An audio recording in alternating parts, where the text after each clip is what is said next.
ভাই আপনাদেরকে সভাপতি সাহেব বসতে বললেন, ওনার কথাটা কি আপনারা বুঝতে পারেননি? বসুন, আল্লাহর রাস্তে বসুন।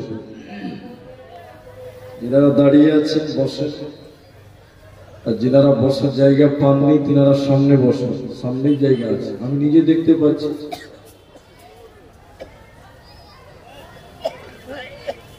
আলহামদুলিল্লাহ নাহমাদুহু ওয়া নাস্তাঈনুহু ওয়া নাস্তাগফিরুহু ওয়া নাউযু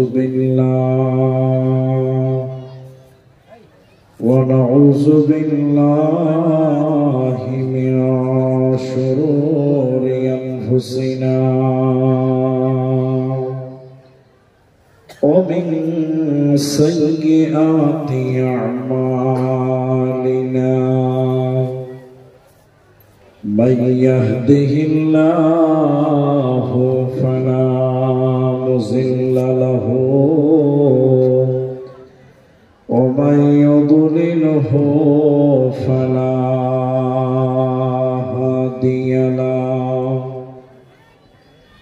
وأشهد أن لا إله إلا الله وحده لا شريك له وأشهد أن محمدا عبده ورسوله. أما بعد فإن أصدق الحديث كتاب الله وأحسن الحدي هدي محمد مصطفى صلى الله عليه وسلم. فقد قال الله تبارك وتعالى: بسم الله الرحمن الرحيم. إن الذين قالوا ربنا الله ثم استقاموا تتنزل عليهم الملائكة ألا تخافوا ولا تهزنوا وأبشروا بالجنة التي كنتم توعدون. وقال النبي صلى الله عليه وسلم: كل بني آدم خطاؤون وخير الخطائين التوابون.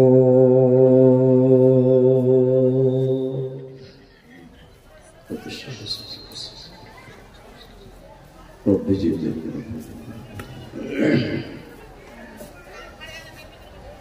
দিনের তরি যাইরে ডুবিয়ে সে ধরো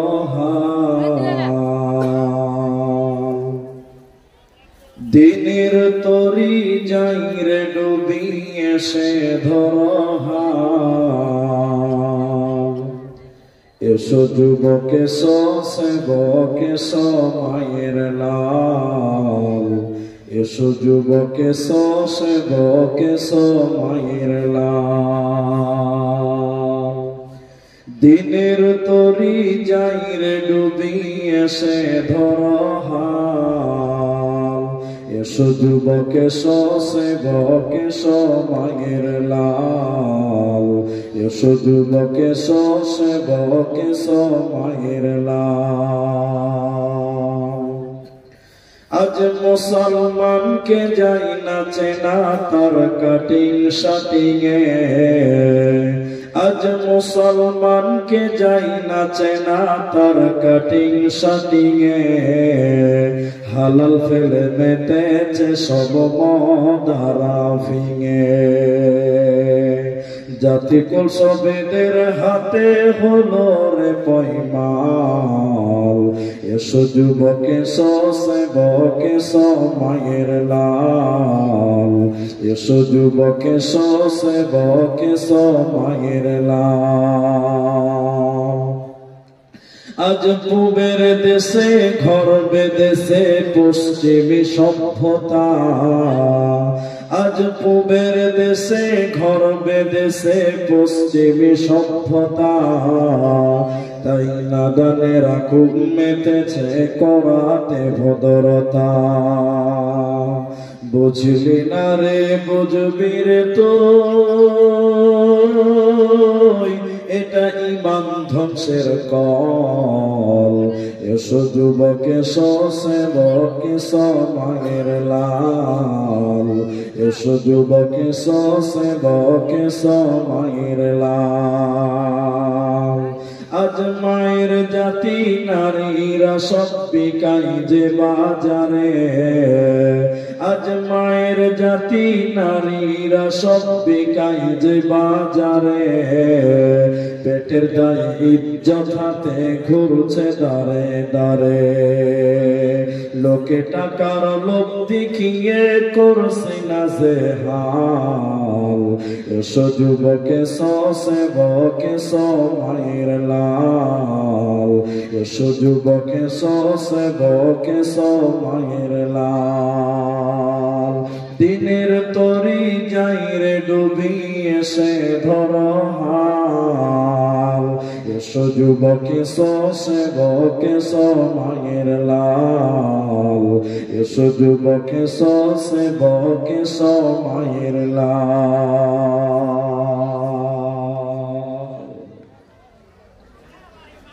উপস্থিত চলমান সভার সুযোগ্য সভাপতি, স্টেজে ওলামায়ে কেরাম, অতিথিবৃন্দ, সামনে গুছিয়ে বসে থাকা দিনদার ইমানদার মুমিন ভাই সকল, দোয়ার কান্টারি মুরব্বী সমাজ, স্নেহের কচি কাঁচা দিনের সৈনিক যুবক বন্ধুগণ, পর্দার অন্তরালে বসে থাকা মুমিনা সলেহা মা ও বোনেরা, প্রাণ প্রিয় হাতি ছাপাবাসী, হরিশ্চন্দ্রপুর মালদাবাসী, সর্বাগ্রে সে মহান আল্লাহ তাবারাক ওয়া তাআলার প্রশংসা জ্ঞাপন করি, যে আল্লাহ তাবারাক ওয়া তাআলা আমাদেরকে এক মাদ্রাসা কেন্দ্রিক আয়োজিত মাহফিলে বসিয়ে কোরআন এবং হাদিসের আলোচনা করা, আপনাদের শ্রবণ করা যিনি তৌফিক ইনায়াত করেছেন, সেই মহান মুনিবের দরবারে শুকরিয়া আদায় করি। মুহাব্বতের সঙ্গে সকলেই বলি আলহামদুলিল্লাহ। দরুদ ও সালাম বর্ষিত হোক সরকারে কায়নাত তাজদারে মাদানী নবী কুল শিরোমণি ইমামুল আম্বিয়া, নবী মক্কি, নবী মাদানী, নবী আহমদ, নবী মুহাম্মদুর রাসূলুল্লাহ সাল্লাল্লাহু আলাইহি ওয়াসাল্লাম। আল্লাহুম্মা আমিন, আল্লাহুম্মা সাল্লি আলাইহি, আল্লাহুম্মা বারিক আলাইহি। মোহতারাম ভাইও, আজিজ ও বুজুর্গ দোস্ত, আমি কোরআনুল কারীম থেকে একটি মাত্র আয়াত এবং হাদিসে নববী থেকে একটি হাদিসের টুকরো পাঠ করেছি। উল্লেখিত আয়াত এবং হাদিসকে কেন্দ্রবিন্দুর মধ্যে রেখে কিছু গুরুত্বপূর্ণ কথা বলে আজকের মতন সমাপনী দিব, যদি আল্লাহ তৌফিক দেন তো। আলাইহি তাওয়াক্কালতু ওয়া ইলাইহি উনীব। আমি আমার আলোচ্য বিষয় বলছি 2 মিনিট পর, তার আগে আপনাদের সঙ্গে বোঝাপড়া করা আছে। এই চুপ বসে থাকো। কোরআনুল কারীমের আয়াতগুলো নিয়ে এক বিষয় কেন্দ্রিক আলোচনা করার পূর্বে আপনাদের সঙ্গে 2টি জরুরি কথা। আপনারা এসেছেন শুনতে, জানতে, কিসের জন্য? মানার জন্য।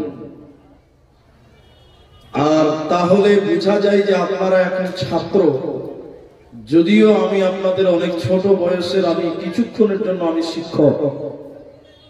আমি আপনাদের রিকোয়েস্ট করছি যে আমি আপনাদের কিছু কথা জিজ্ঞাসা করব, আপনাদের কাছে উত্তর আশা করছি, আপনারা কথা বলবেন, বলুন ইনশাআল্লাহ। জি, আমি আপনাদের সামনে শুধুমাত্র কবর কেন্দ্রিক কিছু কথা বলবো। আখিরাতের প্রথম মঞ্জিল, তার নাম হলো কবর। সেই কবর কি জিনিস বা তার ভয়াবহতা, তার প্রস্তুতি, তার আপনারা প্রিপারেশন কিভাবে নিতে হবে, কিভাবে বাঁচতে হবে, জায়গাটা কেমন, এ ব্যাপারে কিছু কথা তুলে ধরবো ইনশাআল্লাহ। তার আগে আপনারা বুঝার চেষ্টা করবেন, সে যতই বড় কুখ্যাত হোক, চাই বিখ্যাত হোক, সে যত বড়ই মহাপণ্ডিত হোক, কবরে একদিন তাকে যেতেই হবে। কবর কাউকে কোনোদিন মাফ করে না। আপনারা কথা বলেন, যদি কবর থেকে বাঁচা যেত তাহলে আমাদের নবী বেঁচে যেত, কিন্তু রাসূলুল্লাহ সাল্লাল্লাহু আলাইহি সাল্লাম কবর থেকে মাহরুম হননি, বেঁচে যাননি। বিধায় আপনাকেও আমাকে সেই জায়গাতে যেতেই হবে। কিছু কথা আপনাকে গুছিয়ে বুঝাবার চেষ্টা করছি, আপনি বুঝার চেষ্টা করুন, তারপর আমি আয়াতের দিকে যাব।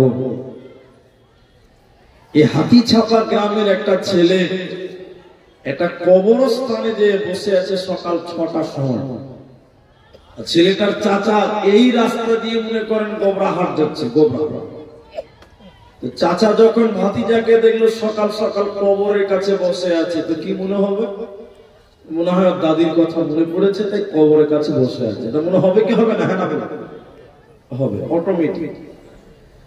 চাচা সারাদিন হাত করে সন্ধ্যাবেলা বাড়ি আসছে, দেখছে ভাইপো এখনো কবরের কাছে বসে আছে। তখন চাচা কি করবে? আরে বেটা, বাবু কি ব্যাপার, কবরে সারাদিন বসে আছো, তোমার দাদির কথা মনে পড়েছে? বা তো ভাতিজা বলছে, না চাচা, বুড়ি কেন মনে রেখে লাভ আছে, তো মরে গেছে। তাহলে তো চাচা তার দাদুর কথা খুব মনে পড়েছে না? না, বুড়া বুড়িকে ভুলে গেছো, আর দরকার নেই। আরে খাপা, তারা সারাদিন কবরে বসে আছিস কেন? তো ছেলে বলছে, ভাতিজা বলছে যে চাচা, আমার একটা বেগ কম্বল হারিয়ে গেছে, কম্বলটা খুঁজতে এসেছি। কত নম্বর খাপা হলে কথা বলে। চাচা তখন বলছে, রে খাপা, কবর কি তোর কম্বল চুরি করেছে? ঠান্ডা লাগবে? হ্যাঁ, তুই কবরের কাছে খুঁজতে এসেছিস, তুই কি তোর কম্বল চুরি করতে এসেছে? না চাচা, তো কবরে কেন খুঁজতে এসেছিস? জালসাতে যা, হাটে যা, দোকানে যা, মার্কেটে যা, ওখানে খোঁজ কর, তোর কম্বল পাওয়া যেতে পারে। কিন্তু তুই যে কবরে খুঁজতে এসেছিস, কবর কি তোর কম্বল চুরি করেছে? ভাতিজা বলছে, চাচা, চোর কম্বল চুরি করে যেখানে যাক না কেন, আমি মেন জায়গাতে বসে আছি, ওকে একদিন এখানে আসতেই হবে। আসতে হবে কি না? হ্যাঁ না বলুন একটু। কবর থেকে কেউ পালাতে পারবে? বলে, চাচা, চোরের পেছনে ধরে কি হবে? বেচা 10 হাত ধরবে, তা আমি 10 হাত ধরবো, তো চোরের পেছনে ধরে লাভ নাই। আমি মেন গেটে বসে আছি, এখানে ওকে আসতেই হবে। এখানে আসবে না এমন কোন দানব পৃথিবীতে জন্ম হয়। এখন বলবেন, মাওলানা, যে লোকটাকে বাঘে খেয়ে নিল তার কবর কোনটা? যে লোকটাকে হাঙরে খেয়ে নিল, টিভি মাছে খেলো, তার কবর কোনটা? তার শরীরগণ বলছেন, বিদ্যাঙ্গন বলছেন, কবর কোন জায়গার নাম নয়, বরং কবর হলো একটা সময়ের নাম। এই মরার পর থেকে কিয়ামতের দিন, এই দীর্ঘ টাইমটা হলো বারজাকি জীবন, কবরের জীবন। বাঘে খেয়ে নিয়েছে, ওইটাই আপনার কবর, ওইখানেই সওয়াল জব হবে। অতএব কবরে যাব না, এইরকম পৃথিবীতে কোনো মানুষ আসতে পারে না, তার নাম কবর।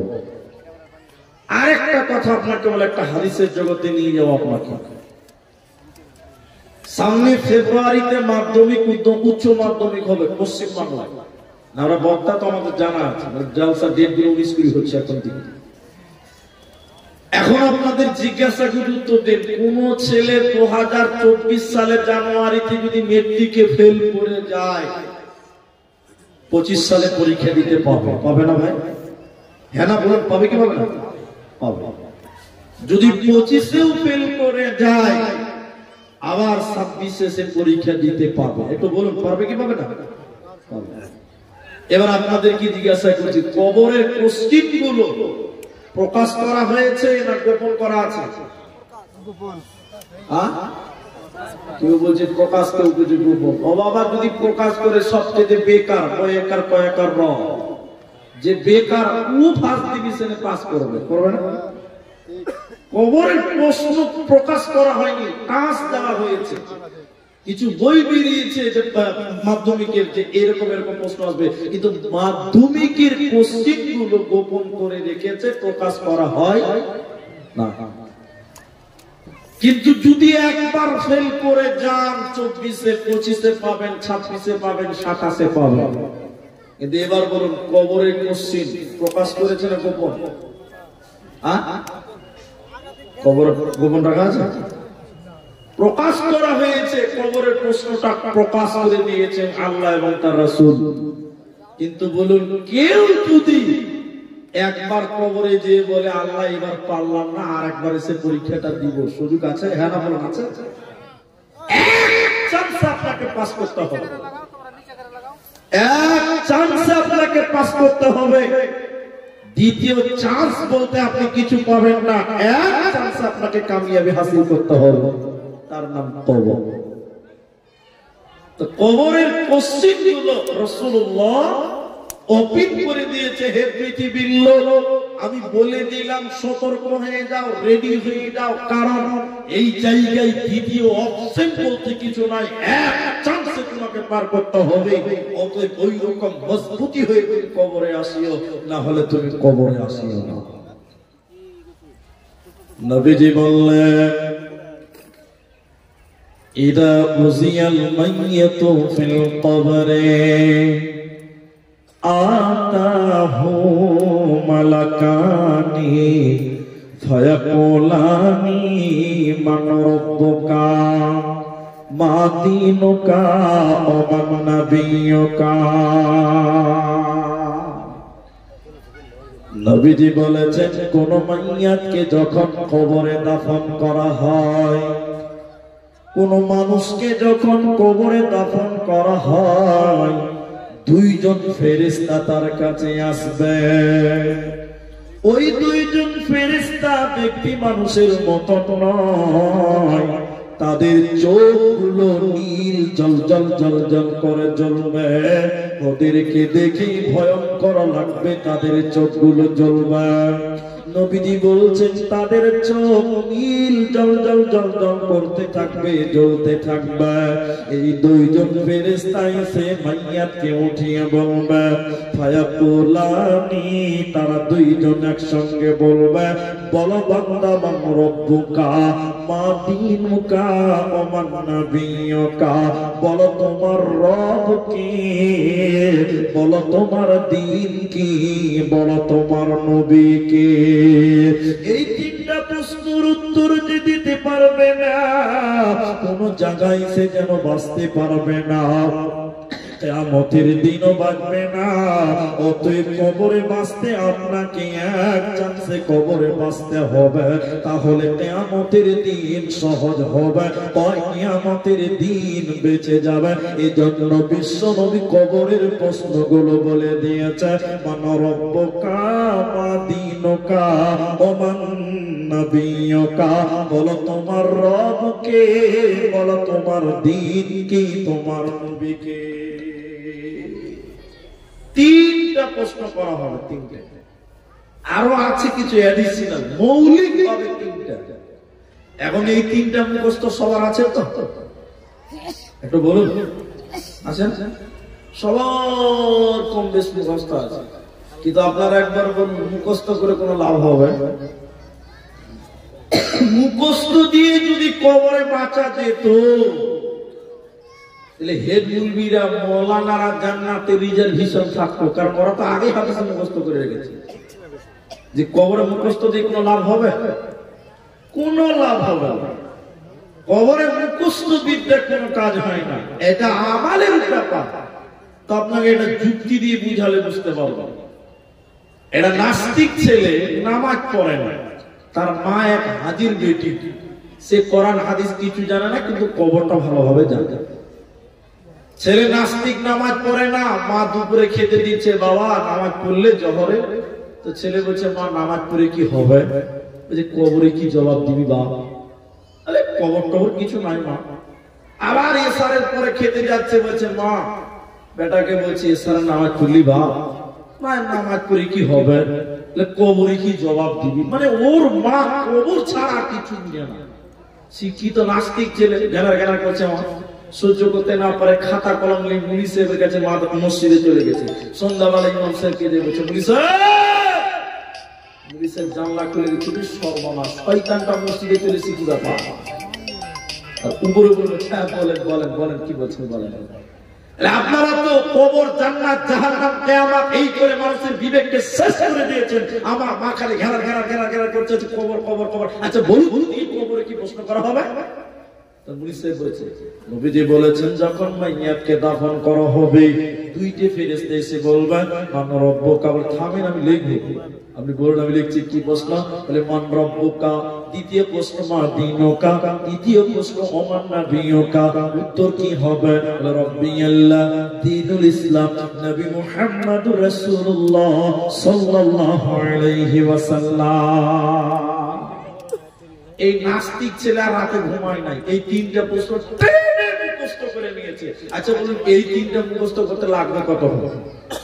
সারা রাত মুখস্থ করেছে, মুখস্থর পাওয়ার কত হবে? 5 স্পিড চলবে। জি জি, ওকে রাত 3টার সময় বলা হয়, বলা হবে কবরে, ঘুমের ঘরে ঘরে বলতে পারবে না। সকালে গরম গরম নাস্তা খেতে গেছে মায়ের কাছে, মা বলছে, বেটা ফজরের নামাজ পড়লি বা?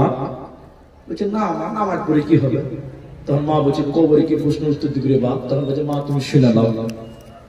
সারা রাত মুখস্থ হাফেজ হয়েছে, ওইটা রিপিট করছে। শোনো মা, নবীজি বলেছেন কবরে দুটি ফেরেশতা প্রশ্ন করবে, মান রব্বুকা মা দীনুকা ওয়া মান নাবিয়ুকা। উত্তর দিব রব্বি আল্লাহ দীনুল ইসলাম, নবী মুহাম্মদুর রাসূলুল্লাহ সাল্লাল্লাহু আলাইহি ওয়াসাল্লাম। মা খালি শুকনো ঢুক দিতে, সুবহানাল্লাহ। ছেলে তো হাফেজ হয়ে গেছে। ছেলে এবার কোমর সোজা করে বলছে, মা তোর মুখস্থ আছে গে, তুই আর পারবি তো? মা খালি সুবহানাল্লাহ আলহামদুলিল্লাহ বলছে। সর্বনাশ, ছেলে একদম হাফেজ হয়ে গেছে। একই কি করে বুঝাবো রে বাবা? এবার মা ছেলেকে বুঝাচ্ছে একটা গল্প, 1 মিনিট আপনি বুঝে নেবেন। মা বলছে, বেটা রে, এই পেটে তুই হয়েছিস, তোর পেটে আমি নয়। তাহলে শুনিলে একটা গল্প 2 মিনিট না 1 মিনিটে হয়ে যাবে। 3 বন্ধুর মধ্যে একজনের কাছে ছিল ময়না পাখি। এক বন্ধু বলছে, তোর ময়না কথা বলে না। আচ্ছা আপনারা বলুন, ময়না পাখি কথা বলে কি বলে না? বলে না? কথা বলে কি বলে না? ময়না পাখি কথা বলে। জি না, কথা নয়, ওটাকে বলি বলে। ময়না কিছু জানে না, ওকে মুখস্থ করানো হয়েছে, আসসালামু আলাইকুম কেমন আছে, এটাকে কথা বলে না। আপনি ওকে বলুন, ওয়ালাইকুম আসসালাম ভালো আছি, তুই কেমন আছিস, তোর বাপ কেমন আছে, হা করে দেখবে, কিছু বলতে পারবে না। তাহলে ময়না পাখি কথা জানে না। মা বলছে, 3 জনের মধ্যে একজনের ময়না আছে। একজন বলছে তোর ময়না কথা বলে না, দুজন বলছে কথা বলে না, কথা বলে না। যে বলে বলে না, ব্যাগের ভিতরে একটা বিড়ালকে ভরে রেখে দিয়েছে। এবার পরীক্ষা করব। একজন যে বলছে, ময়না বলছে আসসালামু আলাইকুম কেমন আছেন, দেখ কথা বলছে, ভাই কথা বলছে। আরেকজন কে বলছে, ময়না বলছে আসসালামু আলাইকুম কেমন আছেন, ঠিক কথা বলছে। যে বলছে কথা বলে না, উজায় মুখে আওয়াজ না করে ময়না পাখির সামনে বিড়াল বের করেছে। এবার আপনারা বলুন, ময়না পাখি বিড়াল দেখলে সালাম দেবে না ভয় লাভ হবে? ভয়ে লাফাতে লেগেছে, সালাম কালাম ভুলে গেছে। মা বলছে, বেটা এই ময়না পাখি সালাম ভুলে গেল কেন? বিড়াল দেখেছে তার জন্য। মা বলছে, বেটা রে, দুনিয়াতে যতই কবরের প্রশ্ন মুখস্থ করিস না কেন রে বাপ, কবরে যখন মুনকার নাকির ফেরেশতা দেখবে, মুখস্থ বিদ্যা সব ভুলে যাবে। অতএব কবরে মুখস্থ কাজে লাগবে না। অতএব শুনে নাও, নবীজি বলেছেন দুইজন ফেরেশতা এসে যে প্রশ্ন করবে, এই প্রশ্ন যদি কেউ জীবনেও মুখস্থ না করে আর আমল ঈমান যদি পাক্কা ছাচ্চা হয়, এমনিতেই তার জবানে বেরিয়ে যাবে। অতএব কবরে মুখস্থ দিয়ে কোনো লাভ হবে না, এর নাম কবর।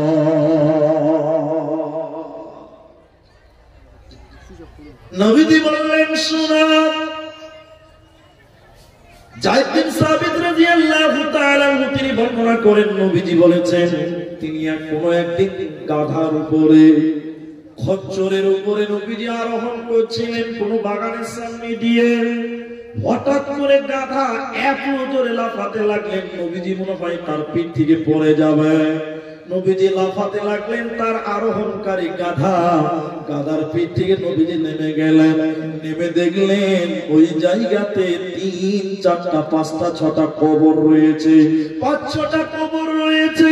নবীজি তখন বললেন তোমরা বলো, যারা সেখানে ছিল তাদেরকে বলা হলো তোমরা বলো এদেরকে কে চিনে, কে তাদেরকে জানে, এই কবরগুলো কাদের তোমরা কেউ জানো? একজন বলছে হুজুর আমি জানি, এরা সবাই মুশরিক ছিল, মুশরিক অবস্থায় মারা গেছে।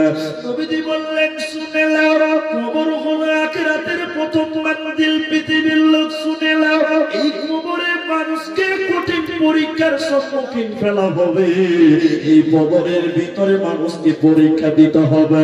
তখন আল্লাহর নবী বললেন শুনে নাও, আমি আল্লাহকে বলে দিতাম আয় আল্লাহ তাবারাক ওয়া তাআলা আপনি আমার উম্মতকে কবরের আযাব শুনিয়ে দেন। আমি আল্লাহকে বলতাম আল্লাহ আমার উম্মতকে আপনি কবরের আযাব শুনিয়ে দেন, কিন্তু আমি আল্লাহকে বলিনি কেন শুনে নাও, মানুষ যদি কবরের আযাব শুনতে পায়, মানুষ যদি কবরের আযাব জানতে পারত, মানুষ যদি কবরের আযাব শুনতে পেত, পৃথিবীতে কেউ তার বাবাকে দাফন করত না, কেউ তার মাকে দাফন করত না। মানুষেরা ভয়ে কবর দেওয়া বন্ধ করে দিবে। এই ভয় যদি আমার না থাকতো, আমি আল্লাহকে বলে দিতাম আল্লাহ তুমি আমার উম্মতকে কবরের আযাব শুনিয়ে দাও। এরপর নবীজি বললেন সাহাবীরা তোমরা আল্লাহর কাছে দোয়া করো, আল্লাহ যেন তোমাদের কবরের আযাব থেকে মুক্তি দেয়।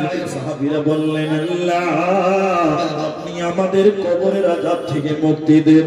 এরপর নবীজি বললেন তোমরা আল্লাহকে বলো আল্লাহ যেন তোমাদের জাহান্নামের আযাব থেকে মুক্তি দেয়। সাহাবীরা বললেন আল্লাহ আপনি আমাদের জাহান্নাম থেকে পরিত্রাণ দেন। এরপর নবীজি বললেন দুনিয়ার ফিতনা, দাজ্জালের ফিতনা থেকে আল্লাহর কাছে আশ্রয় চাও। সাহাবীরা বললেন আল্লাহ তাবারাক ওয়া তাআলা আপনি আমাদের কবরের আযাব থেকে মুক্তি দেন, দুনিয়ার ফিতনা থেকে, জাহান্নামের আযাব থেকে, দাজ্জালের ফিতনা থেকে মুক্তি দেন। আর নবীজি কন্দনরত অবস্থায় বললেন কবরে এমন পরীক্ষা নেওয়া হবে রে, সেখানে কারোর উপরে রহম করা হবে না, এক চান্সে পরীক্ষা দিতে হবে, দ্বিতীয় চান্স কবরে পাবে না, পাবে না, এই নাম কবর।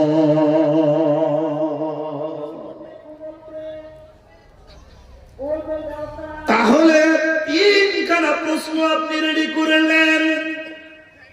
প্রথম প্রশ্ন মান রব্বুকা, তোমার রব কে?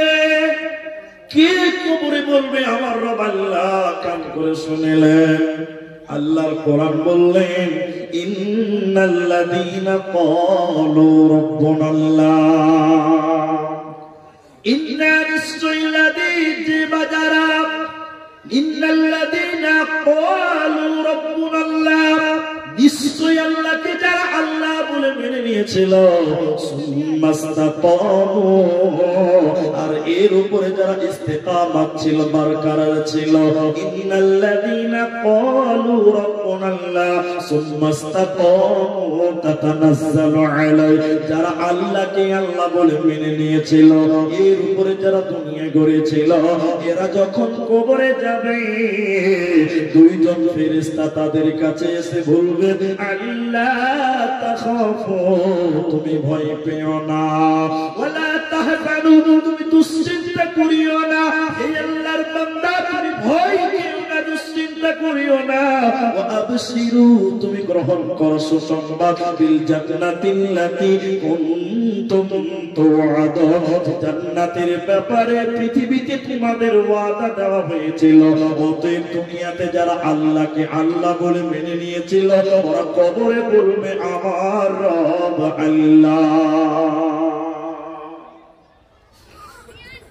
মাংস বেঁচে আছে, যারা খাওয়ার ইচ্ছুক আছেন তারা গিয়ে খেয়ে আসতে পারেন আর কি, মাংস বেঁচে আছে এখনো অনেকটা।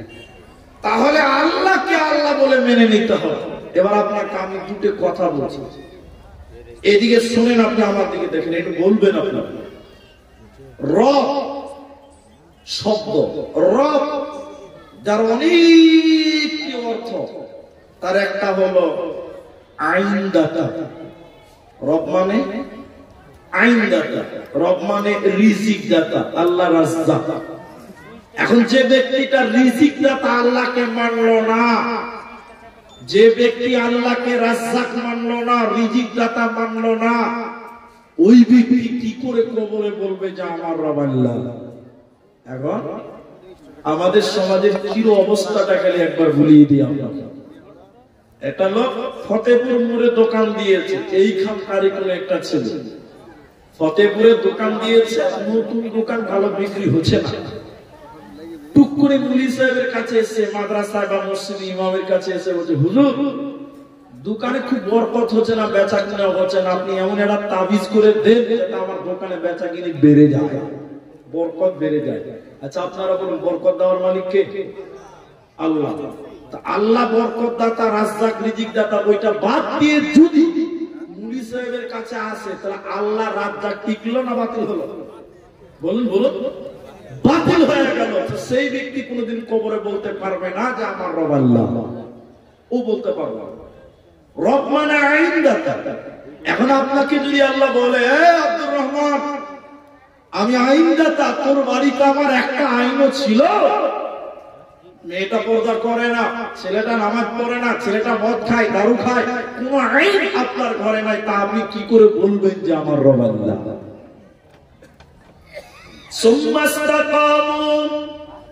এর উপরে যারা অবিচল থাকবে, আল্লাহকে মেনে নিবে, সর্বোপরি আল্লাহর উপরে ঈমান রেখে তার উপরে চলবে, আল্লাহ কোরআনে বলেন তাদের জন্য কোনো চিন্তা হবে না, এই ব্যক্তি বলবে আমার রব আল্লাহ।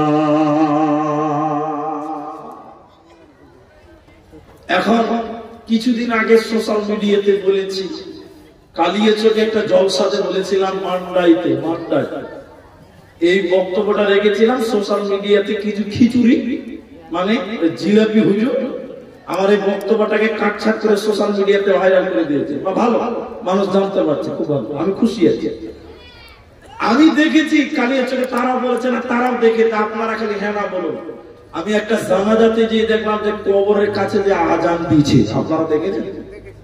একজন দেখেছে, আল্লাহর কসম করে বলেছে, কবরের মাটি দিয়ে ওখানে আজান দিচ্ছে, আল্লাহু আকবার আজান। এখন আমার বক্তা হলে কি হবে? আমি বলছি ই কোন আজান রে বাবা? আজান শুনলে শয়তান পালায়, শুধু পালায় না, পেছনের দরজাটা হাওয়া বের করতে করতে পালায়। আর আজান মানে ডাকা, তো এখানে কাকে ডাকো আর কাকে তার বলে বলো? আমি বললাম এটা আবার কোন আজান ভাই? কেন আপনি বক্তা জানেন না? না আমি বক্তা হলে যে সব জানবো তা তো নয়, আমার নাম জানা থাকতে পারে। তো বলছে আপনি জানেন না, শয়তানকে তাড়িয়ে দিলাম কবরে যেন ডিস্টার্ব করতে না পারে।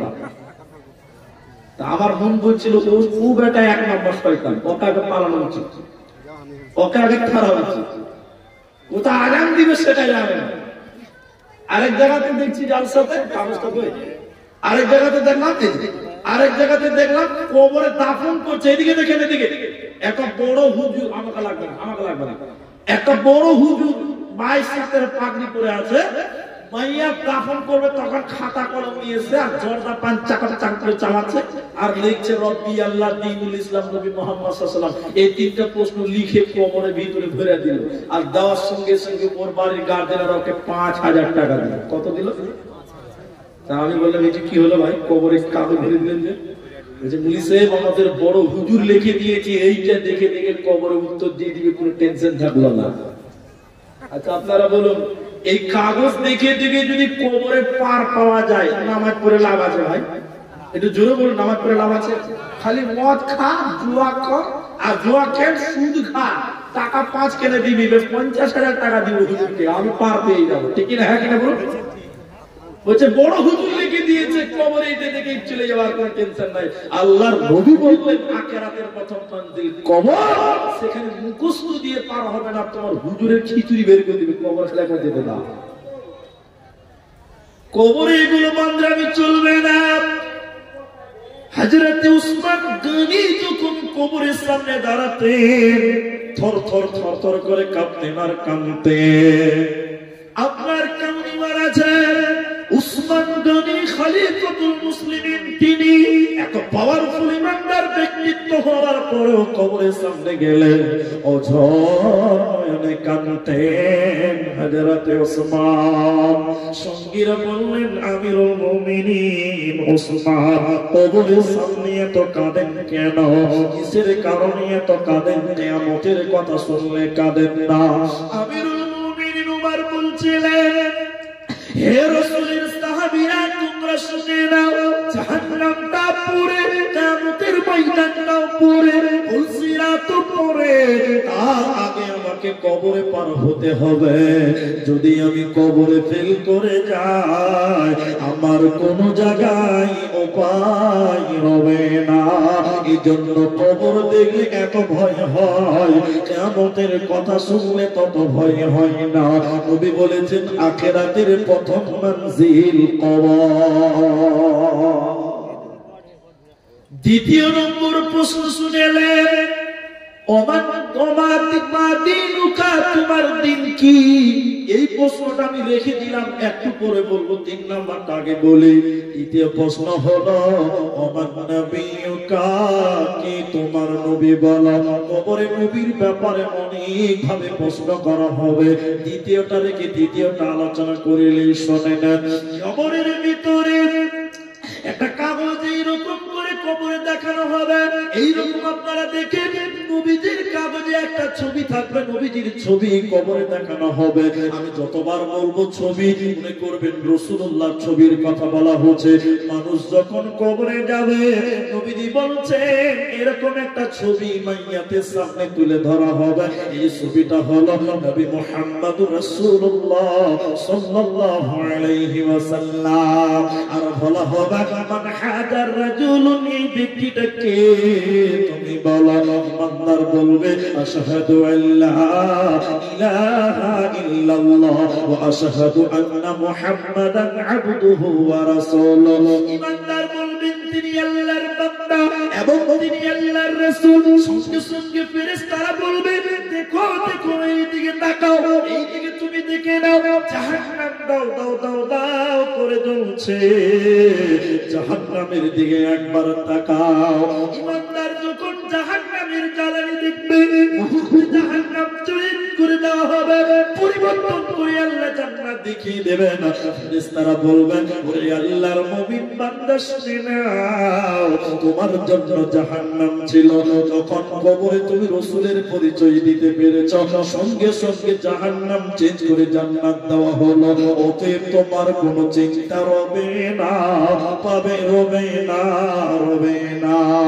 কিন্তু রাসূল বললেন, শুনে নাও, যদি মাইয়াত কাফের হয়, মুনাফিক হয়, যদি মাইয়াত বেনামাজি হয়, মুনাফিক হয়, ওই মাইয়াতের কবরে রাসূলুল্লাহর ছবি দেখানো হবে।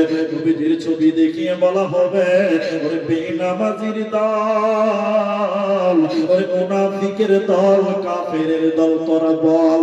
এই ব্যক্তিটাকে তুমি বলো, এই মুনাফিক তুমি বলো, এই ব্যক্তিটাকে। কাফের মুনাফিক বলবেন, লা আদরি, আমি কিছু জানি না, আমি তাকে চিনি না, এই ব্যক্তিকে আমার কোনো ধারণা নাই, কোনো জানা নাই। ফেরেশতারা তখন বলবে, কবরের ভিতরে তুমি তো পাগল ছিলে না, দুনিয়া বুঝেছিলাম, সংসার বুঝেছিলাম, ব্যবসা বুঝেছিলাম, তাহলে তোমার বিবেক ছিল, তুমি কেন এই ব্যক্তির পরিচয় জানতে পারো না? দ্বিতীয় বলা হবে, ওরে আল্লাহর নাফরমান বান্দা, কিতাব ঘেটে কেন তুমি দেখো না? আল্লাহর কুরআন কেটে কেন এই ব্যক্তির পরিচয় নিতে পারো না? এবার ফেরেশতারা কবরের ভিতরে বিরাট বড় বড় লোহার ডান্ডা, বিরাট বড় বড় লোহার হাতুড়ি নিয়ে এত জোরে তাকে পিটানো হবে, এত জোরে তাকে পিটানো হবে, আর পিটানোর কারণে বিকুয়াত কবরে আওয়াজ করবে, জোরে জোরে গাধার মতন চিল্লাবে, জোরে জোরে কবরে কাঁদতে থাকবে। নবীজি বললেন ওর কান্নার আওয়াজ তামাম পৃথিবী শুনতে পাবে, শুনতে পাবে না মানুষ আর জিন, মানুষ আর জিন ব্যতীত তামাম পৃথিবীর কান্নার আওয়াজ শুনতে পাবে। কবরে ডান্ডা দিয়ে মারা হবে, লোহার হাতুড়ি দিয়ে পিটবে, আর হাউমাউ করে কবরে কাঁদবে, ওর কান্নার আওয়াজ তামাম পৃথিবী শুনতে পাবে। বন্ধুরে শুনতে পাবে না মানুষ আর জিন। অতএব কবরে কঠিন শাস্তি দেওয়া হবে যদি রাসূলের পরিচয় না দেওয়া যায়। অতএব সতর্ক হয়ে যাও, সাবধান হয়ে যাও। কবর কবর কবর হায়রে, কবর গাহের মাটি,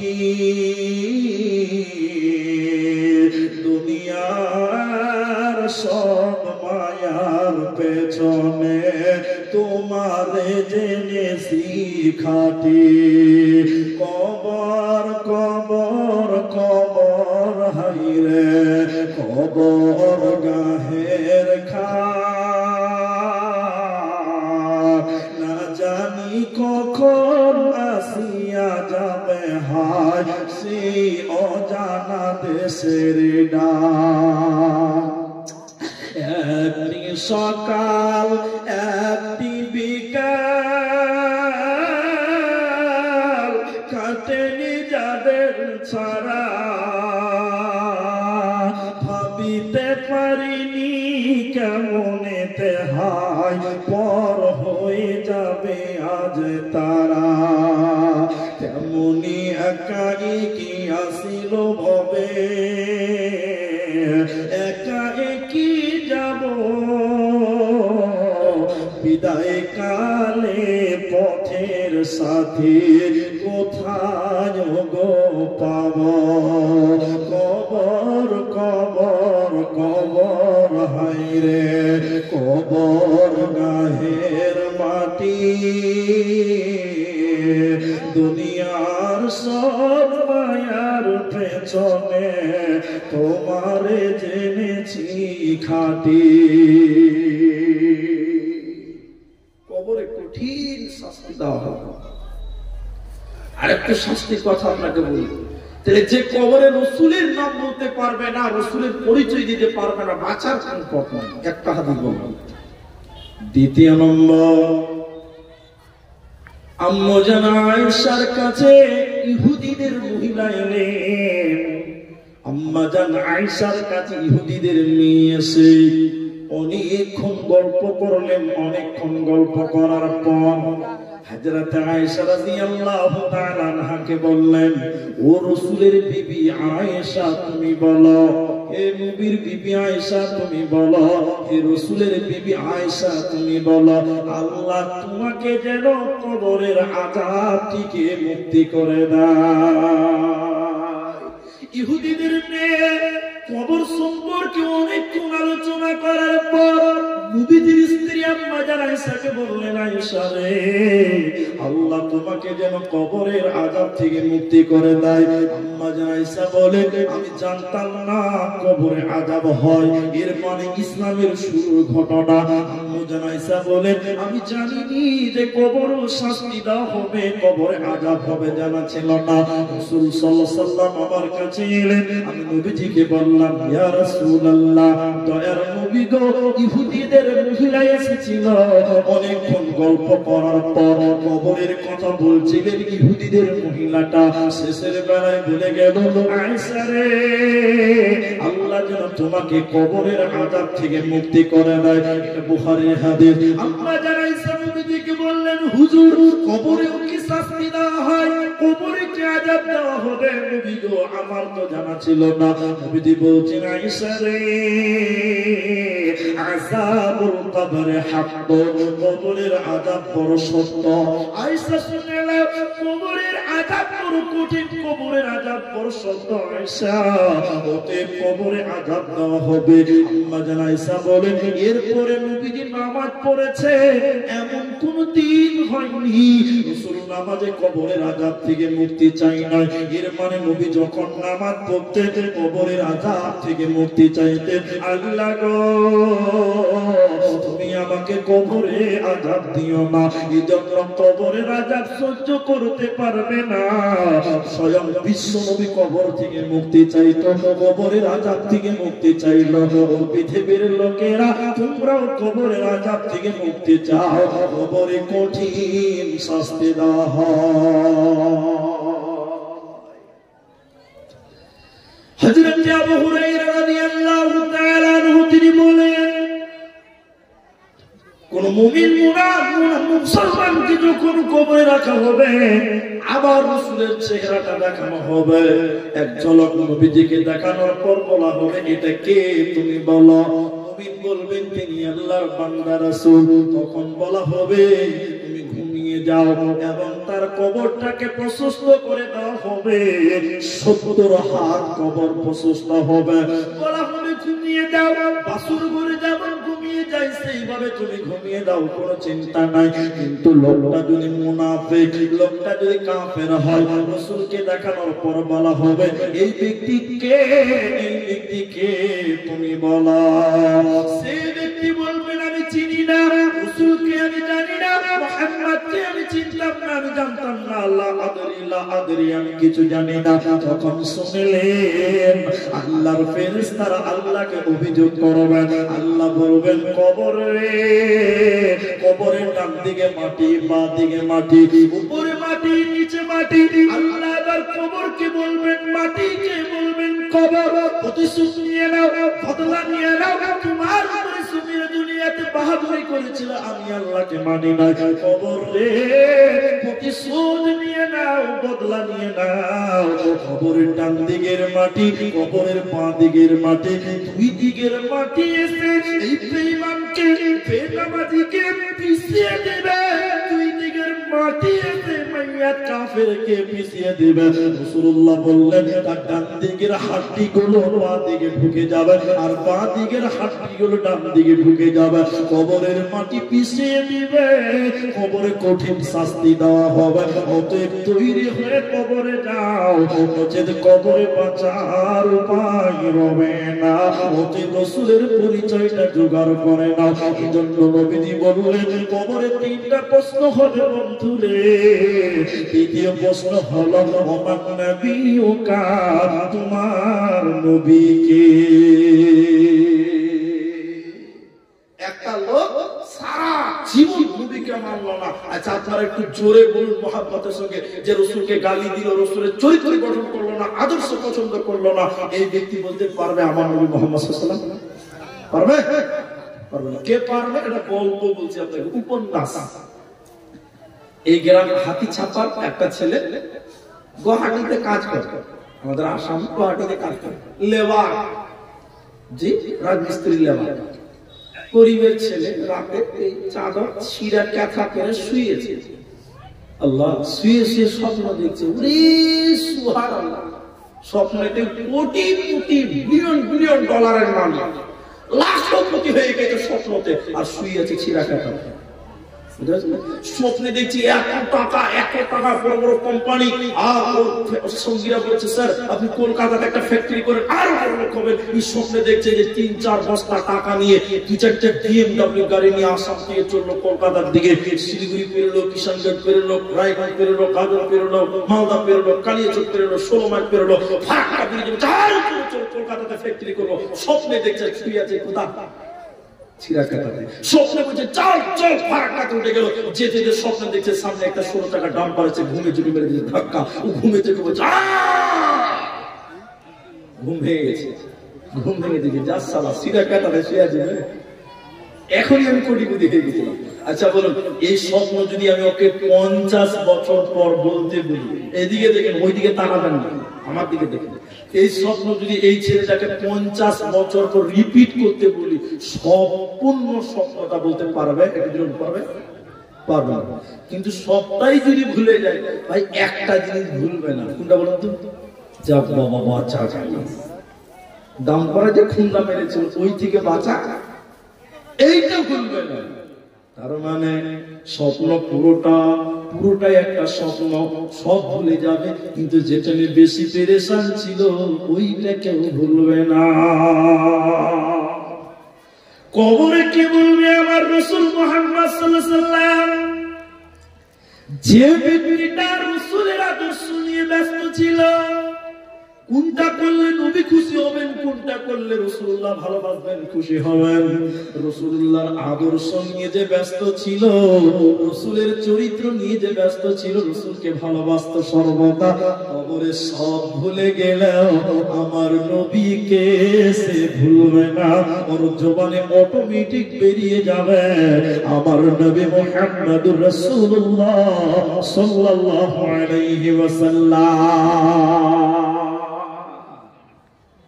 সারা জীবন রাসূলের দুশমনি করলো। একটা কথা বলছি, কেউ গায়ে নেবেন না। ইউটিউবার ভাই যারা আছে, তোমরা এই কথাটা তোমরাও শোনো, সবারই আমল করা দরকার আছে। নিজে শুনেন এবং প্রচার করেন আমার এই কথাগুলো। একটা লোক, আচ্ছা দাড়িটা রাসূলের সুন্নাত না ভাই? তবে ওয়াজিবও বটে, কিন্তু একদিকে সুন্নাত রাসূল রেখেছে, তাই বলুন, তাই সুন্নাত রাসূল রাখতে বলেছে, তাই এটা কথা বুঝতে পারছেন? এখন এই কথাগুলো পরিষ্কার ভাষায় বুঝেন, প্রচার করেন মানুষের কাছে। আমার এই বার্তাটুকু দিলাম আপনাকে, প্রচার করেন সোশ্যাল মিডিয়াতে এই কথাগুলো। এখন একটা ছেলে দোকানে সকাল সকালে যে রাসূলের সুন্নাতটাকে কেটে একদম ক্রিম পালিশে 2 বছরের বাছুর দেনা গেল। আচ্ছা বলুন, লাপিত অমুসলিম সে দাড়ি যখন সকালে চেঁচে ফেলে দিল, দাড়িগুলো পকেটে ভরে রাখে না মাটিতে ফেলে? বলুন দেখবেন ওই লাপিত দাড়ির উপরে সারাদিন পা দিয়ে হাঁটে না? রাসূলের দাড়ির উপরে যদি পা দেয়, রাসূল খুশি হবে তো নাকি? না নারাজ হবে? সারাদিন ওই লোকে 100টা কাস্টমার এসেছিল দোকানটাতে, 100টা কাস্টমার আপনার রাসূলের দাড়ির উপরে পা দিয়ে হাঁটলো কি আপনার? সন্ধ্যাবেলায় রাসূলের দাড়িটাকে লাপিত পা দিয়ে খুঁচার পর ঝাড়ু দিয়ে একটা দোকানের কোণে রাখা। 7 দিন থাকবে, 10 দিন থাকবে। 10 দিন পরে যখন এত কি হবে, এটা বস্তাতে করে নিয়ে ওই স্ট্যান্ডের এমন জায়গায় ফেলবে যেখানে গোটা এলাকার লোক, এলাকার যুবকেরা ওই জায়গাতে পেশাব করে, ওই জায়গাতেই চুল দাড়ি ফেলে না? ওই জায়গাতে ফেলে না? ওইখানে রাসূলের সুন্নাতটা ফেলা হলো পা দিয়ে খুঁচার পর, আর একটা যুবক ছেলে চেনটা খুলে যে দাড়ি দিয়ে ছাচ্ছা করে রাসূলের দাড়ির উপর পেশাব করলো। আচ্ছা বলুন, এই লোকটার জন্য, এই লোকটার না, এই লোকটা কবরে রাসূলের নাম বলতে পারবে? জরুর পারবে? কোনদিন পারবে না। অতএব রাসূলের আদর্শ, রাসূলের চরিত্র, রাসূলের জীবনের আদর্শটা নিজের জীবনে নিয়ে আসতে হবে, তাহলে কবরে মুখস্থ করতে হবে না, এমনিতেই নবীজির নাম বেরিয়ে যাবে, নবী মুহাম্মদুর রাসূলুল্লাহ। দ্বিতীয় নম্বরটা শুনেন ভাই আমার মামা। আল্লাহ তাবারক ওয়া তাআলার নবী বলছিলেন, মা দিনুকা, তোমার দিন কি? দিন কাকে বলা হয়? অনেক লম্বা কথা, আপনাকে শর্টে নিয়ে আসতে হবে, কারণ এটা একটা মাদ্রাসা জালসা। আমি আপনাকে একটু বুঝাবার চেষ্টা করছি, বুঝার চেষ্টা করেন। দিন, দ্বিতীয় প্রশ্ন, তোমার দিন কি? কবরে 3টা প্রশ্ন। রব্বি আল্লাহ, কে বলবে যে রবকে রব বলে মেনেছিল, আল্লাহর বিধানগুলো মেনেছিল, ও বলবে আমার রব আল্লাহ। দ্বিতীয় বলছিলাম তোমার দিন কি, ওটা পেন্ডিং রেখেছে। তৃতীয় বললাম আমার নবীকা, তোমার নবীকে যে রাসূলের চরিত্র গঠন করবে, এই ব্যক্তি বলবে আমার নবী মুহাম্মদ সাল্লাল্লাহু আলাইহি ওয়াসাল্লাম।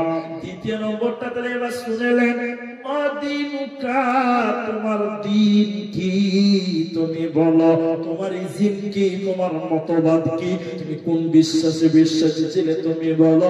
দ্বীনের ব্যাপারে আল্লাহ শিখিয়ে দিয়েছে কোরআনে, ইন্নাদ দীনা ইনদাল্লাহিল ইসলাম। দ্বীন কাকে বলা হয়, এই কথাটা আপনাকে একবারে বুঝিয়ে দিচ্ছি। বোতলটা দেন ভাই, বোতলটা দেন, বোতলটা একটা জিনিস, পানি লাগবে না, পানি লাগবে না।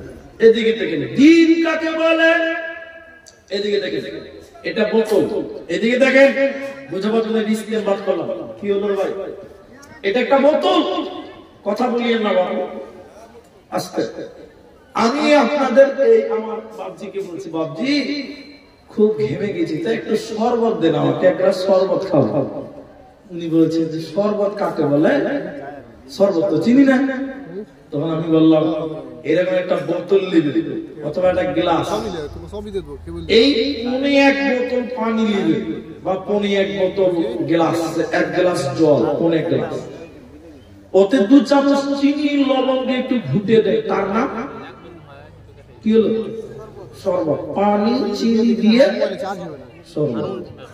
দ্বীন কাকে বলা হয়, এক কথাতে বুঝে নিতে হবে, আল্লাহর দ্বীনকে, আল্লাহর হুকুমকে রাসূলের তরিকায় মানার নাম হলো দ্বীনুল ইসলাম।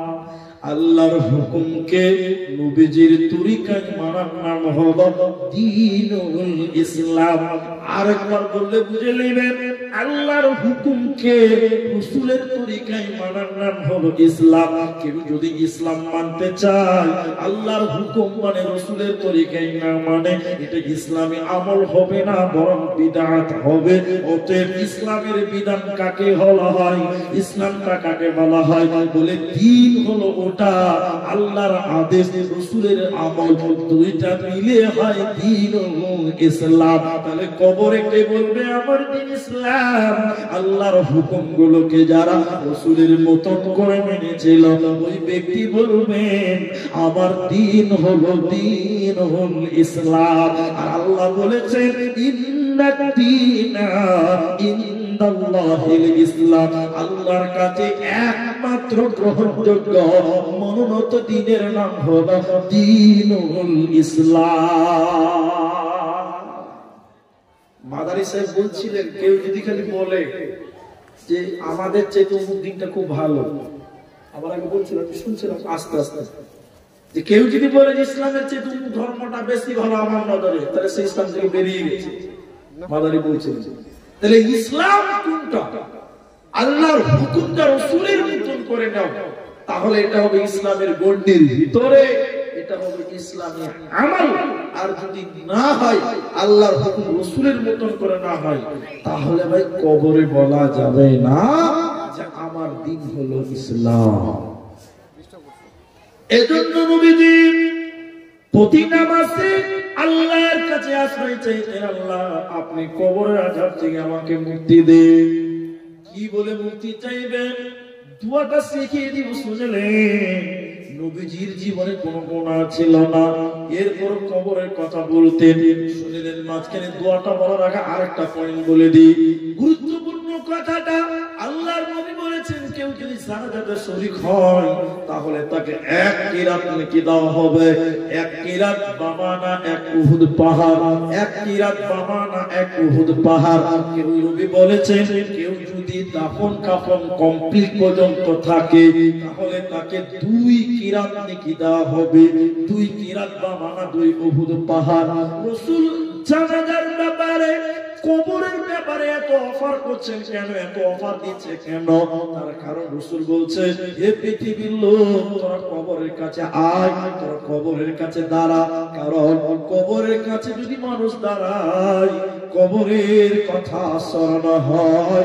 কবরের কাছে মানুষ দাঁড়ালে মানুষের ভিতরে কবর স্মরণ হয়, আখিরাত স্মরণ হয়, কবরের কথা মনে হয়। আপনি জানাজা পড়তে গেছেন, বাবার লাশটা দেখছেন, বাবার জানাজার কবরটা দেখছেন, বাবার কবরটা যখন দেখবেন মনটা কেঁপে যায়। আমার বাপ ওই জায়গাতে শুয়ে আছে।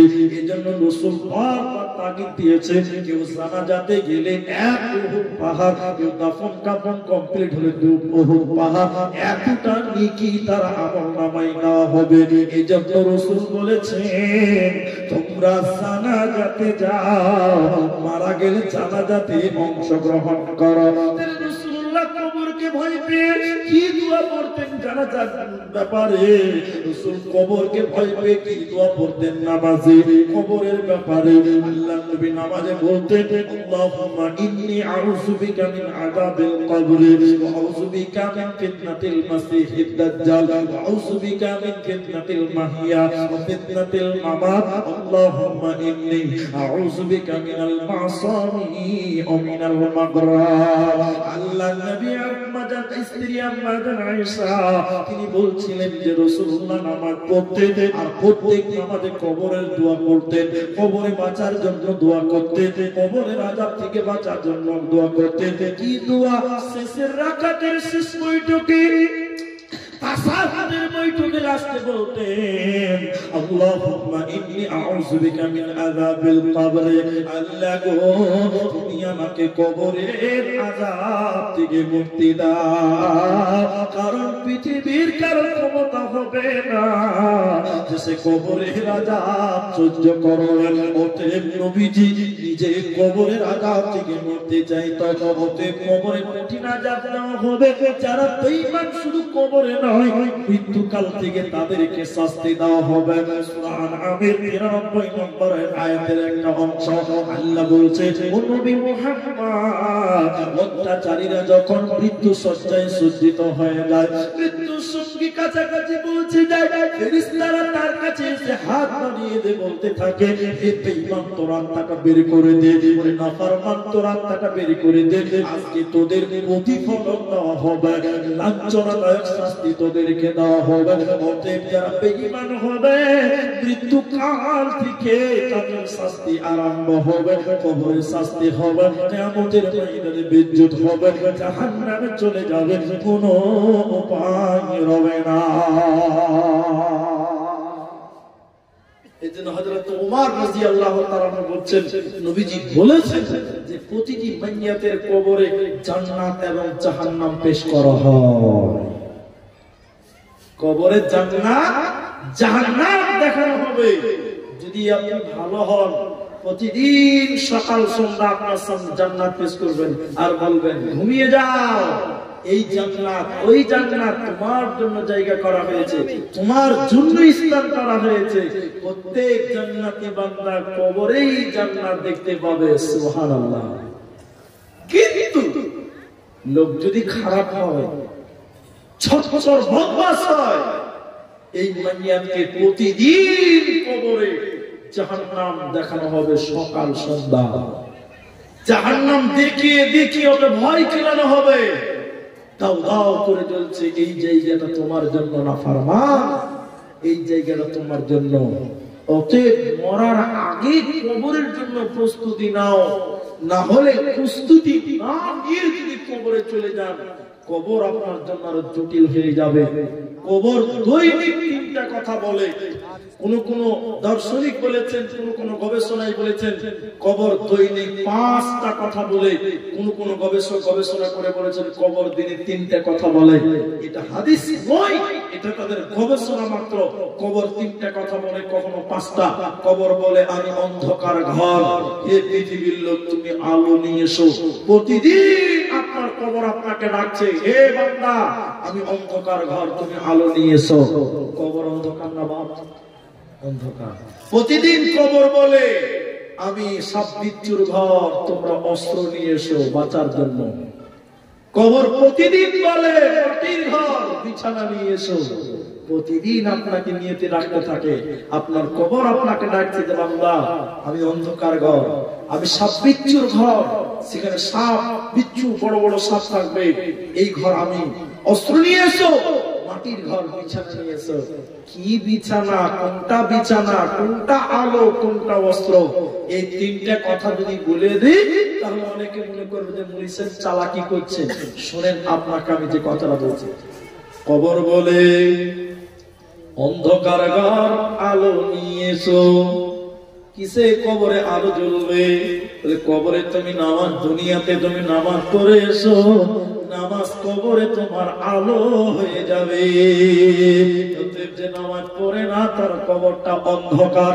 একজন গবেষক বলছে তিনটা কথা বলে কবর, আমি অন্ধকার ঘর, কবরে দরজা নাই, জানলা নাই, লাইট নাই, ফ্যান নাই, কিছু নাই, আলো হবে কি?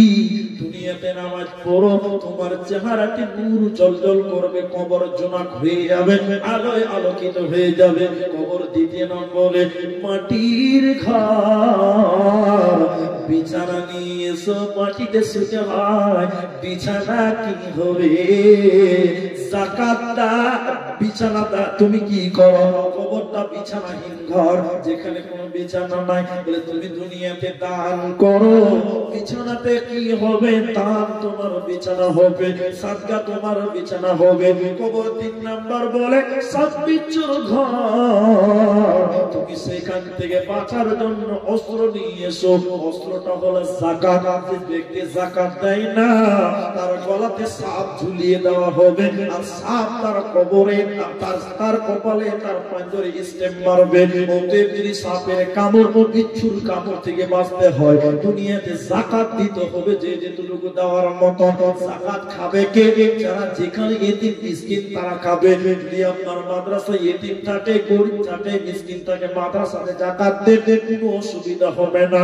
যাকাত দিলে কবরের শাস্তি থেকে বাঁচা যায়। শুনিলেন কবরের শাস্তি থেকে বাঁচবেন কি করে? যেখানে সেখানে পেশাব করবেন না, গাছের তলায় পেশাব করবেন না, যেখানে মানুষেরা বিশ্রাম নিতে পারে, বসতে পারে, সেরকম জায়গায় পেশাব করবেন না। নদীর ঘাটে, পুকুর ঘাটে, আপনার কিনা পানিতে আপনি পেশাব করবেন না। এই পানিতে পেশাব করলে, গাছের তলায় পেশাব করলে কবরে আযাব হয়। আর বিছানা কি হবে? দান সাদকা করলে যাবতীয় বিপদ আপদ থেকে বাঁচা যায়। রাসূল বলেছেন সাদাকাত তারাতুল বালা, মানুষের জীবনে বড় বিপদ হলো কবর। এটা একটা বিপদ। যদি দান করেন, সাদকা করেন, বিপদ দূর হবে, বালা দূর হবে, বিপদ দূর হবে। এজন্য রাসূল বলেছেন as-সাদাকাত তারাতুল বালা, দান সাদকা করলে বালা, বিপদ আপদ দূর হয়ে যায়। আর বান্দার জীবনে কবর হলো একটা বড় বিপদের জায়গা। অতএব সেই বিপদ থেকে বাঁচতে গেলে দুনিয়াতে দানের হাত তোমাকে প্রশস্ত করতে হবে, তাহলে তুমি কবরে আনন্দে আনন্দিত হবে। কবরে জান্নাত দেখতে পাবে, বাসুর ঘরের মতন ঘুমিয়ে যাবে, কোনো চিন্তা হবে না, হবে না। ভাইয়া, সেই কবরে আপনার বিছানা হবে জান্নাতের। সেই কবরের নূরে মনোয়ার করতে হবে। বিনিময়ে আপনাকে দুনিয়াতে কিছু সতর্ক, কিছু আমল, তার মধ্যে একটা আমল হলো আল্লাহর রাস্তায় বেশি বেশি করে দান করা, সাদকা করা। আমি চলমান গাড়ি, এখন আছি, কিছুক্ষণ পরে নেমে যাব, চলে যাব। সেই কবরে সবাইকে যেতে হবে, আপনি যাবেন, আমি যাব। কবরে কেউ দুনিয়া থেকে এক মুঠা কিছু নিতে পারবেন না, এক টাকা নিতে পারবেন না, কারণ কবরের পোশাকে, কাপড়ের কাপড়ে কোনো পকেট থাকে না। অতএব সেখানে যে জান্নাতের বিছানা আপনি চান, দুনিয়াতে আপনাকে দান সাদকা করতে হবে। আজকে এতগুলো মানুষ আছেন আপনারা, আজকে এতগুলো মানুষ আপনারা আছেন এই ময়দানে, আপনাদের এই হাতি সাফা মাদ্রাসার জন্য, এই যে মাদ্রাসা আপনারা করেছেন মিসবাহুল উলুম, এই যে মাদ্রাসাটা আপনারা করেছেন, এই চাইতে দান করার জায়গা ভালো আর কোনটা হতে পারে? বর্তমান সময়ে এই টাইমে এটাই পারফেক্ট জায়গা যে কোরআনের প্রতিষ্ঠানে আপনি দান করবেন, সাদকা করবেন। অনেক জন দিলেন, আমি দেখতে পেলাম। আপনাদের ভিতরে যারা আছেন, আমি চলে যাব, বক্তা আরো আসবে, আমার পরও বক্তা আছে, কিছু একটা সমস্যার কারণে টাইমটা উলট পালট হয়ে গেছে, আমি আমার দৃষ্টি, আমি আমার সিস্টেমে বায়ান করতে পারবো না। আমি আপনাদের কাছ থেকে যতগুলি লোক আছেন, কেউ দিবেন 10,000 টাকা, কেউ দিবেন 5,000 টাকা কবরে বাঁচার জন্য, এরকম দানবী 5,000 দিবেন, 10,000 দিবেন।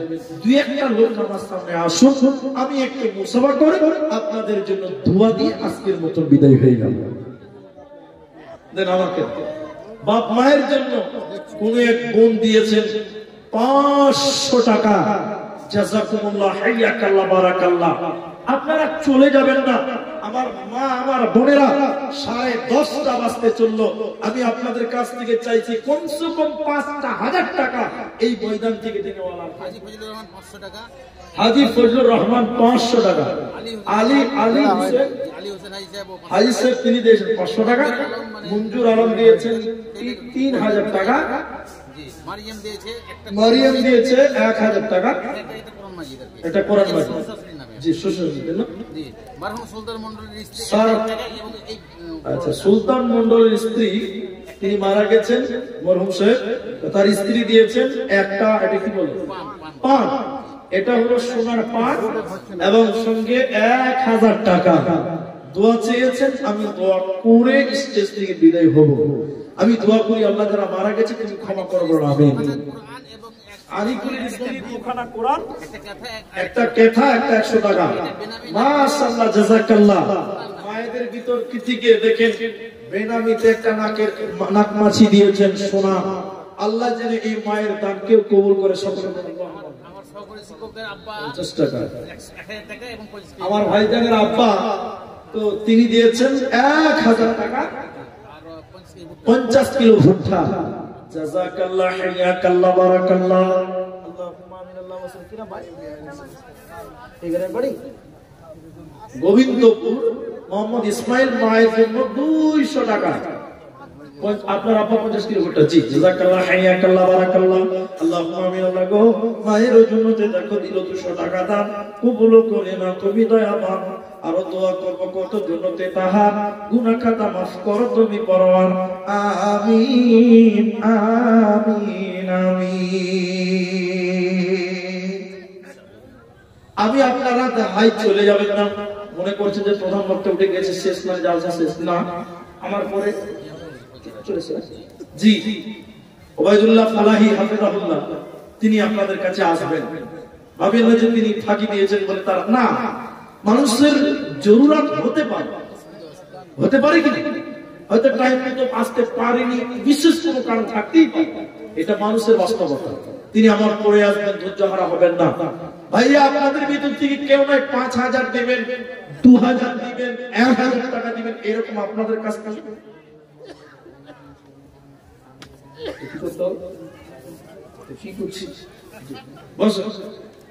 বেশি বুঝে নিয়েছে। আসেন আল্লাহর রাস্তায়, মা বোনদের কাছে চাদর বাড়াচ্ছি। আমার মায়েরা, বোনেরা, আপনারা আপনাদের মূল্যবান দান পাড়ান। বলছে মেয়েরা গাজাল না শুনলে দান দিবে না। গাজাল শোনাবো, এটা জালসা করছিলাম। যদি গাজাল বলতে লাগে খালি গাজাল দিয়ে, তাও বলে প্রধান বলতে খালি গাজালই বলছে রে। মানে বউ বলে আগে ছোট বউ বলে জোরে গেলেও দোষ, পেছে গেলেও দোষ। তো যাই হোক, আমার মায়ের আপনাদের গাজাল শোনাবো ইনশাল্লাহ। কেউ সোনা দিয়েছে, কেউ দানা দিয়েছে। রাফিকুল আলম 5000 টাকা, বাবা মা দাদু দাদি সবার জন্য।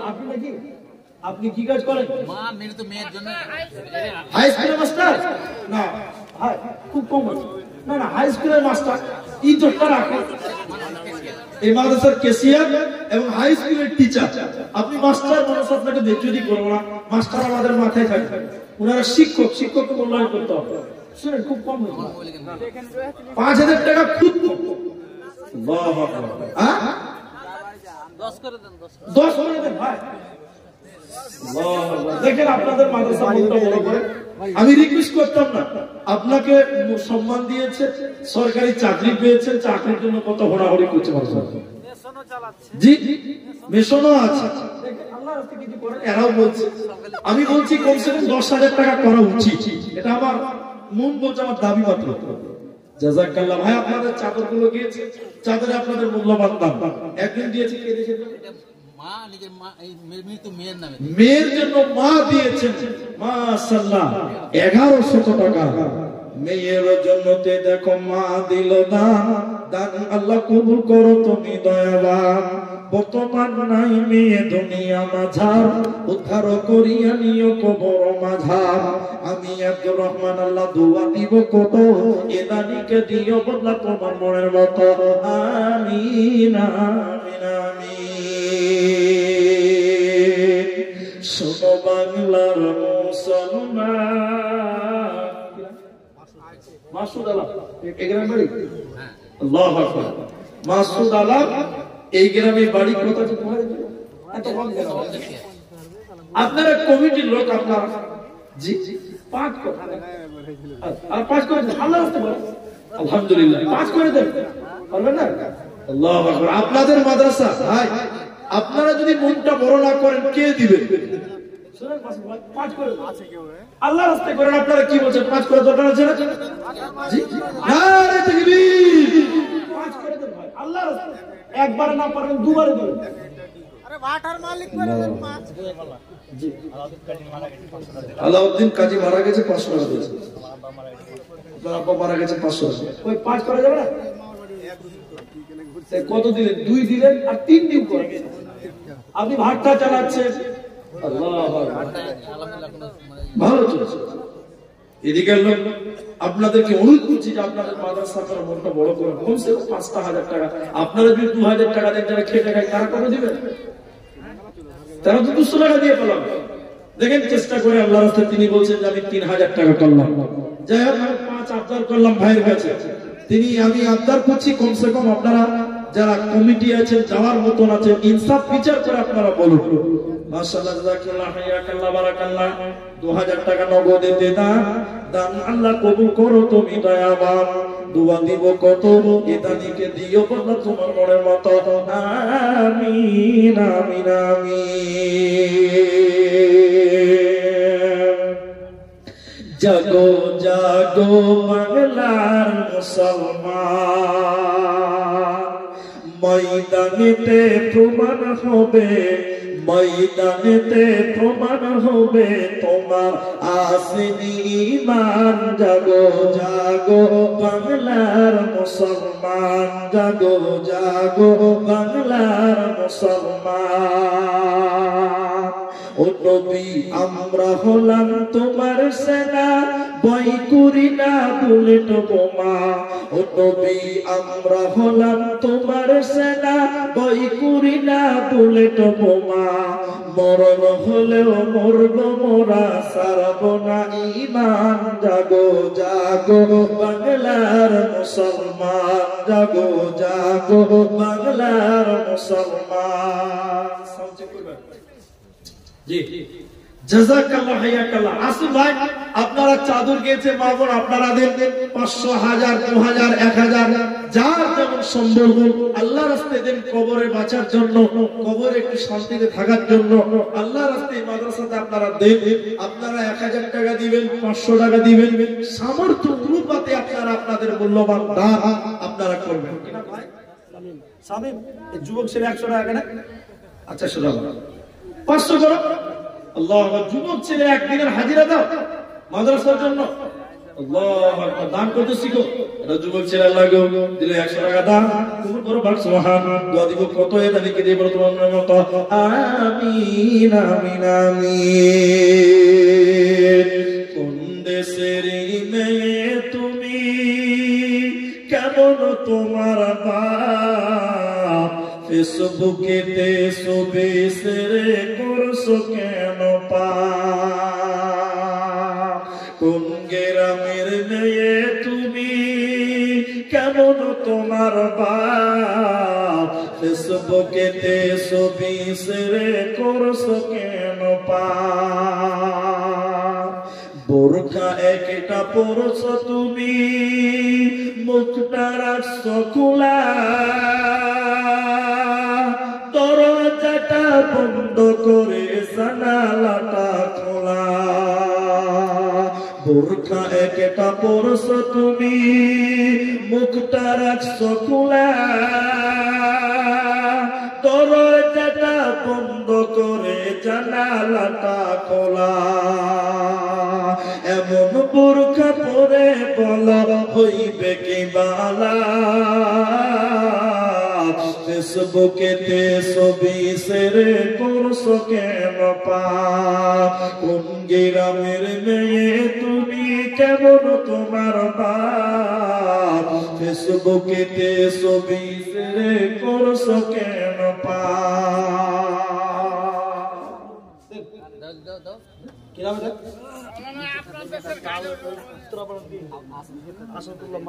আসাদুল্লাহ মা বাবার জন্য 700 টাকা। আল্লাহুম্মা ইগফির লাহু ওয়ারহামহু, আল্লাহুম্মা ইগফির লিহাইয়িনা, আল্লাহুম্মা ইগফির লিহাইয়িনা ওয়া মাইয়িতিনা শাহিদিনা ওয়া গায়বিনা সাইয়্যিদিনা বেনামিতে আরো একজন দিল 500 টাকা দান। আল্লাহ কবুল করো তুমি দয়াবান। দোয়া দিব কত ইদানিকে দিয়ে বলো তোমার মতো আমিন আমিন। জীবন জীবন জীবন ও জীবন জীবন কি যে সুন্দর জীবন আছে কি নুদান আছে কি নুদান হাজার মহিনা উড়ি গলে নাই কোনো কাম জীবন আছে কি নুদান জীবন জীবন কি যে সুন্দর জীবন আছে কি নুদান আছে কি নুদান হাজার মহিনা উড়ি গলে নাই কোনো কাম জীবন আছে কি নুদান হাজার মহিনা উড়ি গল পুরীর পাখি আছে কি নুদান হাজার মহিনা উড়ি গলে নাই কোনো কাম জীবন আছে কি নুদান জীবন আছে কি নুদান। মামুন আপনাদের কাছে চাদর গিয়েছে, আপনারা নাকফুল দিয়ে নাকমাছি দিয়েছেন, একটা কাম দিয়েছে, আরো কে আছেন এমন দিবেন যে গলার মালা, কে দিবেন হাতের বালা। একটা হাদিস মায়েদেরকে শোনাই ছন্দের মাধ্যমে। এটা হাদিস নবীর স্ত্রীরা কেউ নবীকে জিজ্ঞাসা করেছিলেন, জি ইয়া রাসূলুল্লাহ জান্নাতের সর্বপ্রথম দেখা হবে কার সাথে? নবী বলছেন যার হাত লম্বা তার সাথে। জি আম্মা জান আয়েশা বলছেন তা আমি তো বুঝি না, তো ছোট ছিল, একটা লাঠি দিয়ে বিবিদের হাত মাপছে যে দেখি কার হাত লম্বা। তো মাপতে মাপতে দেখছে যে বিবি সাউদার হাতটা লম্বা, বিবি সাউদার হাতটা লম্বা। তা আম্মা জান আয়েশার মনটা খারাপ হয়ে গেল যে আমি এত ভালোবাসি রাসূলকে, আমার সঙ্গে দেখা হবে না। হাদিস এ হাদিস বর্ণনাকারিনী হযরতে আয়েশা কোন বিবি নবীজিকে করিলেন জিজ্ঞাসা, ও গো নবী তবু সাথে দেখা হবে কারা? নবী বলেন দুনিয়াতে হাত লম্বা যার। মাইসা বলেন কথা যখন শুনিলাম কানেতে, কাতখণ্ড লই হাতে লাগিলাম মাপিতে, দেখিতে পাইলাম বিবি সাউদার হাত লম্বা বলি, আমারও গো মুখে তবে পড়ে গেল কালি। হাত লম্বার অর্থ পরে পারিলাম বুঝিতে, দান ধন করে যারা এই দুনিয়াতে। এ গ্রামের মানুষ শুনুন হাদিসটি বুখারীর, জয়নব আনন্দ আর আয়েশার মুখ ভারী। তো আমাদের আয়েশা বুঝতে পারেনি যে হাত লম্বার মানেটা কি। ও লাঠি নিয়ে মারছে, দিয়ে কার হাত লম্বা? আল্লাহ নবী বললেন এই লম্বা নয় যে দুনিয়াতে দান ধন করে ওই হাত লম্বা বলা হয়েছে। বাবা আসেন নিজের দান করে নিজের হাতটাকে প্রশস্ত করুন। এজন্য আমরা বলি দানের হাত প্রশস্ত করুন, দানের হাত বাড়িয়ে দিন। আসেন ভাইরা আমার, আপনারা 500 দিবেন, 1000 দিবেন, যেমন সম্ভব। চাদরগুলো ঘুরে এসেছে, হয়তো গোনাগুনি চলছে, আপনাদের জানানো হবে। মা আমার বোন আমার, আপনাদের কাছ থেকে একটা ক্যাথা, সিলাই করা ক্যাথা একটা ছেলে এসে দিল।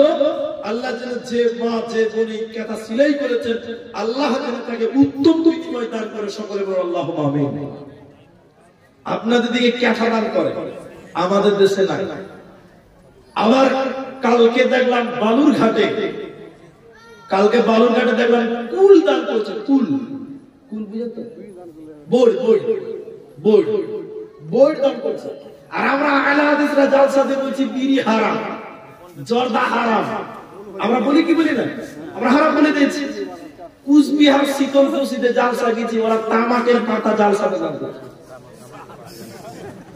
আপ বলেন কি হবে? আমি বলছি আবার কি রে বাবা, আমরা তো হারাম বলছি। তো বলছি হুজুর কি করবো, আমাদের দেশে এই চাষ হয়। ওরা চাষ করছে, কি চাষ করছে বললাম? যার সাথে তামাকের পাতা দান করছে, যে আমি দিলাম 5 কেজি, কে বলছে আমি দিলাম 10 কেজি। আজীব ব্যাপার। তা আপনারা যারা ধান চাষ করেন ভাল লাখা, যারা গম চাষ করেন গম লাখা, যারা বললেন যে মাদ্রাসাতে আমরা 2 লাখ সিমেন্ট দিব তাই লেখা, আল্লাহর রাস্তায় দেন। আপনি আপনার মূল্যবান দানটা দেন, মা বাবার জন্য আপনি দান করে যান। কত টাকা কত পয়সা কত রাস্তায় খরচ হয়, আল্লাহর রাস্তায় দান করিলে আখিরাতে জমা হয়। দানকারীর মাতা পিতা আল্লাহ সুখে রেখো কবরে, নূরের টুপি মাথায় দিয়া উঠাইও রোজ হাসরে। কত টাকা কত পয়সা কত রাস্তায় খরচ হয়, আল্লাহর রাস্তায় দান করিলে আখিরাতে জমা হয়। বেনামিতে দেখেন কত কষ্ট করে জমিয়েছে, 2 টাকা 1 টাকা দান করেছেন, আল্লাহ যেন উত্তম বিনিময় দেয়। সবাই বলে আল্লাহুম্মা আমিন। কি নাম বাবু ভাই? মাহতাবাড়ি 100 টাকা মাদ্রাসাতে দিয়েছেন। মাহতাবাড়ি মাহতাবর জন্য আমি দোয়া।